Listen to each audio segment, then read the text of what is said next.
Piracy ఒక ఎత్తు నష్టం చేస్తుంటే మొత్తం ఫిలిం ఇండస్ట్రీకి, ఇంకోటి ఎత్తు పబ్లిక్కి ఈ బెట్టింగ్ యాప్స్ ప్రమోట్ చేసి చాలా అంటే చాలామందికి ఆయన నష్టం చేయడం జరిగింది.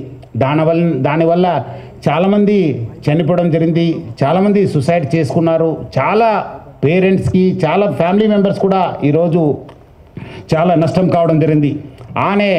ఈ ఒక్క వెబ్సైట్ ఒకటి బ్లాక్ చేస్తే ఆయన మళ్ళీ ఇంకోటి మిర్రర్ చేస్తూ దాదాపు 65 మిర్రర్ వెబ్సైట్స్ని ఆయన రన్ చేసేవాడు. మొత్తం ఆయనని ఇన్వెస్టిగేట్ చేసిన తర్వాత ఆయన దగ్గర ఉన్న హార్డ్ డిస్క్ అంతా రికవర్ చేసిన తర్వాత దాదాపు 21,000 సినిమాస్ ఆయన హార్డ్ డిస్క్లో పెట్టడం జరిగింది.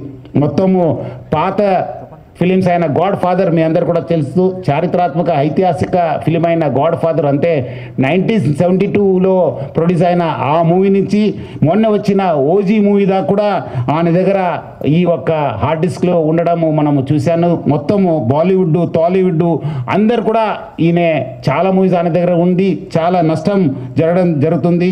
అదేవిధంగా ఆయన ఇప్పటిదాకా ఒక 20 crores సంపాదన చేశారని చెప్పి ఆయన వెల్లడించారు. మనం దాంట్లో 3 కోట్ల రూపాయలు మనము సీజ్ చేయడం జరిగింది. అది ఇంకా మనం ఆయన ఫైనాన్షియల్ డీటెయిల్స్, ఆయన మనీ లాండరింగ్ ప్లస్ ఏం చేశారు, ఎక్కడెక్కడ చేశారు, ఈ ర్యాకెట్లో మొత్తం ఏముందని తెలుసుకోవడానికి ఆయన పోలీస్ కస్టడీ కూడా మనం అడగడం జరిగింది. అది వచ్చిన తర్వాత కూడా ఇంకా మనము ఆయన దగ్గర ఉన్న విషయపైన మనం రాపట్టుకోవడానికి మా వంతు కృషి చేయడం జరుగుతుంది.